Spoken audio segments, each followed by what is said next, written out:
Changamoto zinazobidi kufanyiwa kazi zaidi.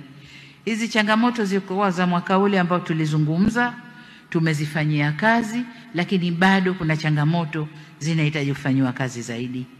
Sasa niseme, pamoja na mafanikio ya utekelezaji wote ule, kupitia ziara zangu mikoani na mrejesho naopata kutoka kwa wananchi kwa kutumia njia mbalimbali, bado zipo changamoto ambazo Mungu akitupa uhai inafaa tushirikiane kuzifanyia kazi kwa juhudi zaidi.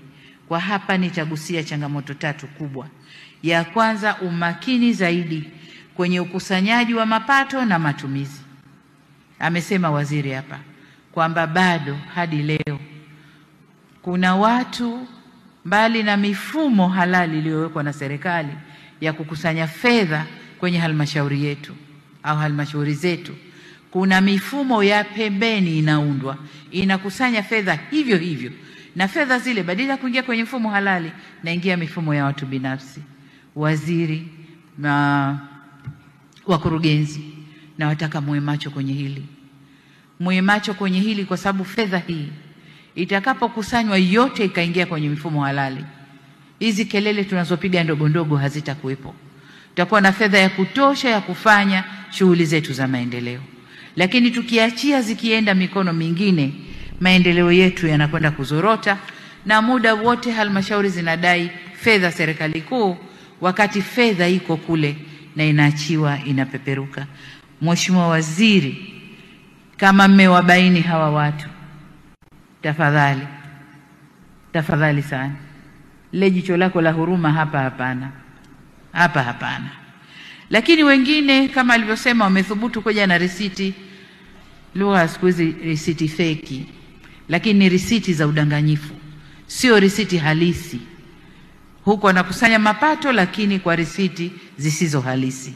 Au kama mwagundua, waziri, hapa sina mswalie Mtume, ukishindwa kuwachukulia hatua hawa, takuja kukuita nikuuliza umefanya nini.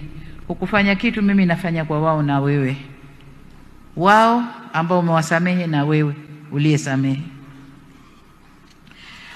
Ndugu zangu, niwapongeze halmashauri, kwa kweli mnapaswa kupongezwa kwa kuongeza ukusanyaji wa mapato.